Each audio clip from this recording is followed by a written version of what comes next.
Bullshit. It's the No BS Marketing Show. I'm Dave Mastovich, CEO and founder of Massolutions, the world's only no bullshit marketing agency.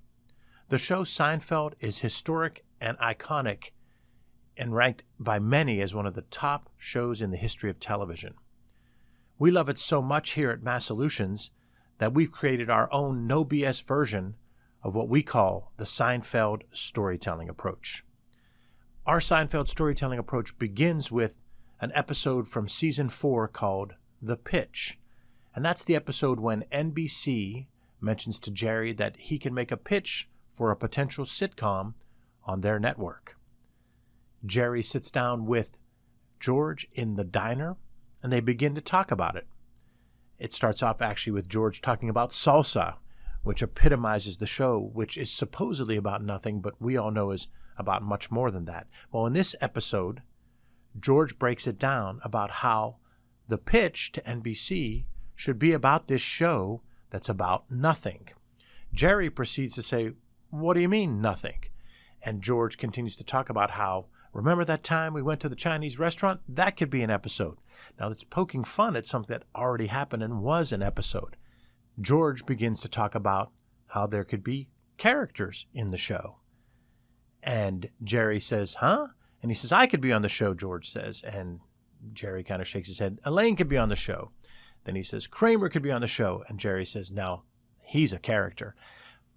This whole conversation drives Massolutions' Seinfeld Storytelling Approach because there are two parts to the Massolutions Seinfeld Storytelling Approach. The first is the show Seinfeld was supposedly about nothing. And actually, when Jerry and Larry David conceived of it, they thought the show could be about how comedians get their material. The reality is the show is far from nothing. The show is about us. It's about the minutia of everyday life and how we handle it. So it really is about something. And the first part of the Seinfeld Storytelling Approach that can help you is what you think is nothing is actually something to some of your key target audiences. What you think of is nothing is actually important to others. Let me give you a couple of quick examples. One is we're all good at certain things. We have our unique ability, and there are things that come naturally to us. They energize us. So when we're asked to do those things, we complete those tasks much easier because we're energized. And it's not that they came easy. They took a lifetime of training and a lifetime of expertise, but you don't see it that way.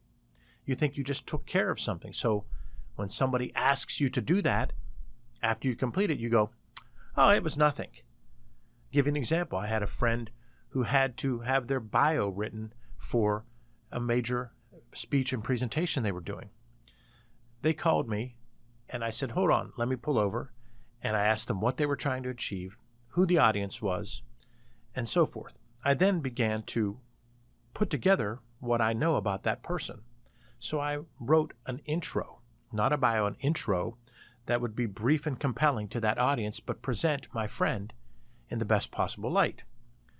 I'm doing this on the side of the road, and I verbalize it to him, and he loves it. I then text it, and he says, "This is fantastic. This is exactly what I need. This is amazing." And I went, it was nothing, because I broke my own rule. It really wasn't nothing. I happen to have worked at that my entire life. So that was a lifetime of work coming through of my unique ability. But I just took it for granted and said, "Oh, that was nothing." How many of you do that again and again? People in marketing, PR, communications, the digital aspect do it all the time. Graphic designers, visual people do it all the time. When someone outside of marketing asks us to do something, we take care of it and we go, "Oh, that was nothing."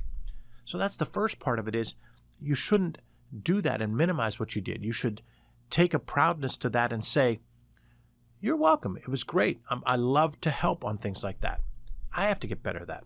But the second part of this first part of the Seinfeld Storytelling Approach is that there are things going on at your business that are excellent and that you do that you just think are nothing, and they're part of your process.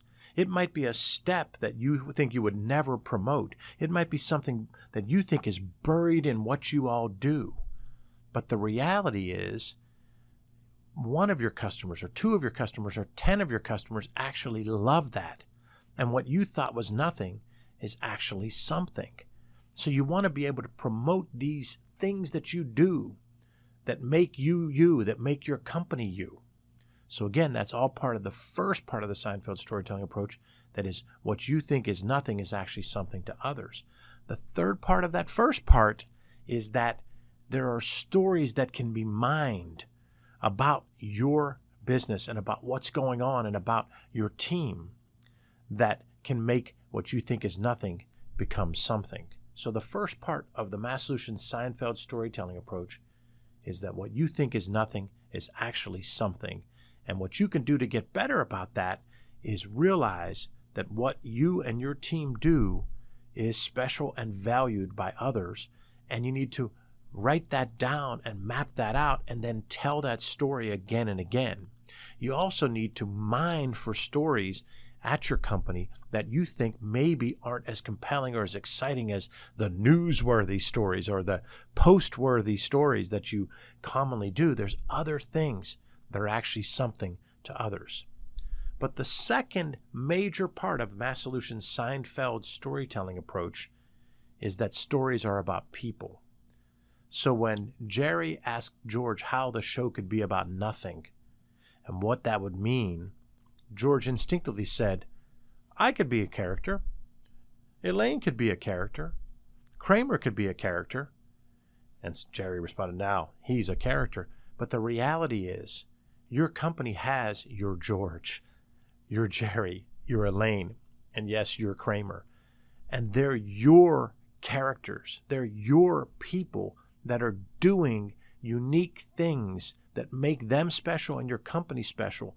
And you need to tell that unique part and that human part of the people. That's what we all want. Why did reality TV, which I call fake reality TV, because all these reality shows are not reality and they're set up, but why did that take off so much 15, 20 years ago?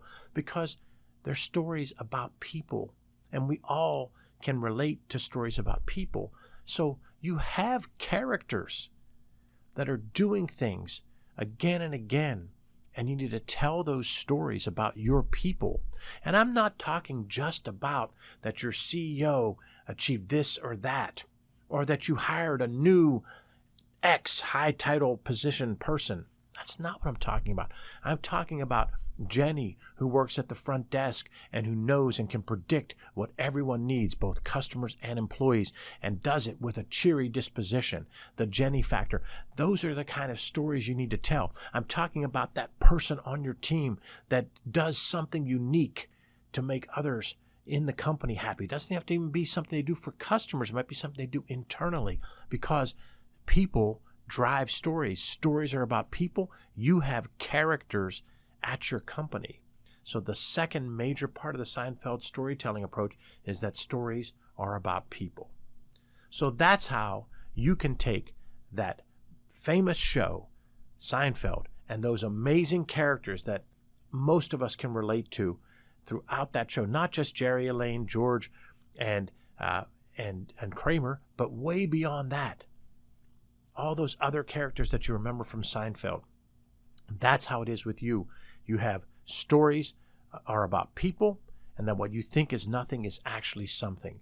You now have the two major ways for you to make your stories better on an ongoing basis through Massolutions' Seinfeld storytelling approach.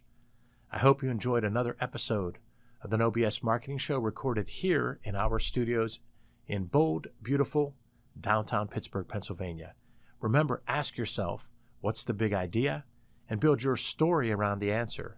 It's all about bold solutions, no BS.